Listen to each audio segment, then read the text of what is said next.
भारतीय सेना विश्व की सबसे विशाल सेनाओं में से एक अपनी प्रतिभा और सामर्थ्य के लिए जानी जाती है।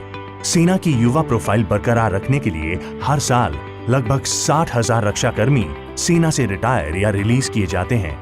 40-45 साल की उम्र में रिटायर होने पर इन रक्षाकर्मियों के पास एक लंबा उत्पादक जीवन आगे बचा होता है और अपने परिवार के निर्वाह के लिए वह दूसरे व्यवसायों में रोजगार के अवसर ढूंढते हैं।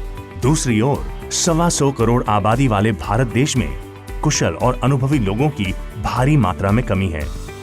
अगर इन रक्षाकर्मियों को अपने पूर्व अनुभव और क्षमता के साथ नए स्किल्स दिए जाएं, तो वह स्किल्ड मैन पावर की कमी को पूरा करने में देश की मदद कर सकते हैं। इसी सोच के साथ जुलाई 2015 में कौशल विकास मंत्रालय और रक्षा मंत्रालय ने मिलकर एक MOU साइन किया।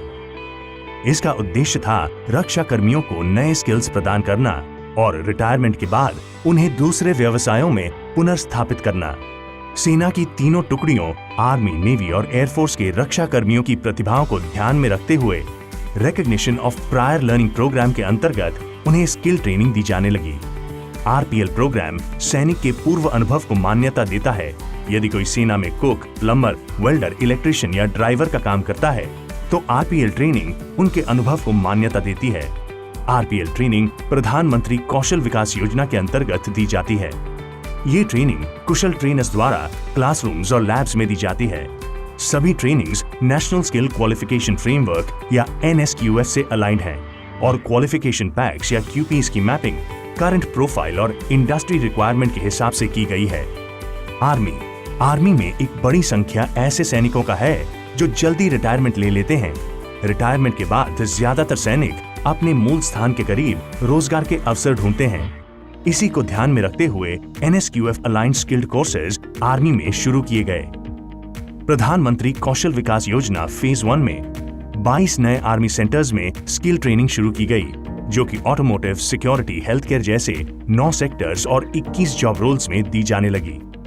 PMKVY फेज 1 में 2000 प्लस कैंडिडेट्स ने दाखिला लिया, जिसमें 1600 से ज्यादा कैंडिडेट्स ने ट्रेनिंग पास की और 980 को लेटर ऑफ इंटेंट मिले।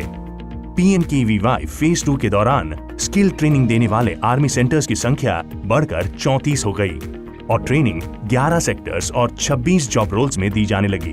अब तक 7000 ऑफिसर्स की स्किल ट्रेनिंग पूरी हो चुकी है। आर्मी में रक्षा कर्मियों के विवाहित पार्टनर्स या स्पाउस और वार्ड्स के लिए भी स्किल ट्रेनिंग दी जा रही है, ताकि वह सक्षम बनकर अपने परिवार की आय बढ़ाने में अपना योगदान दे सकें। ये training army skill training centres या ASTCs में दी जाती है, जो भारत में 3 लोकेशंस पे हैं। दिल्ली कैंट के ASTC सेंटर का उद्घाटन हमारे माननीय कौशल विकास मंत्री श्री राजीव प्रताप रूडी के द्वारा किया गया। नेवी में स्किल ट्रेनिंग रिटायर होने वाले 9 सैनिकों को दी जा रही है। शुरुआती फेज में ट्रेनिंग का स्कोप और टेक्निकलिटी जानने के लिए 70 नौसैनिकों का एक पायलट बैच बनाया गया। PMKVY फेज 2 RPL में नेवी के ट्रेनिंग सेंटर्स या स्कूल्स में दिए जाने वाले कोर्स करिकुलम और इंडस्ट्री में जरूरी जॉब प्रोफाइल्स की मैपिंग की गई। ये मैपिंग NSDC की मदद से संभव हुई और इसके फलस्वरूप 7 नेवी स्कूलों को स्किल ट्रेनिंग प्रदान करने के लिए चुना गया। एयरफोर्स में PMKVY फेज 2 RPL के तहत 5 लोकेशंस में ट्रेनिंग दी जा रही है। 350 रक्षा कर्मियों को इन अलग सेक्टर्स में ट्रेन किया जा रहा है। साथ ही साथ स्किल इकोसिस्टम में अच्छे ट्रेनर्स और असेसर्स की भी भारी मात्रा में कमी है। रक्षा कर्मी अपने अनुशासन, अनुभव, टेक्निकल क्षमता, वर्क कल्चर के समझ के कारण ट्रेनर्स और असेसर्स के जॉब रोल के लिए एक अच्छे उम्मीदवार भी हैं। भारतीय सेना देश का गौरव और सम्मान है। रक्षा कर्मियों जैसे अनुशासित, कर्तव्यवान, सम्मानित व्यक्ति जब रिटायरमेंट के बाद नए स्किल्स लेकर देश की उन्नति में अपना हाथ बटाते हैं, तो वह हमारे प्रधानमंत्री जी के स्किल इंडिया के सपने को भी साकार करते हैं।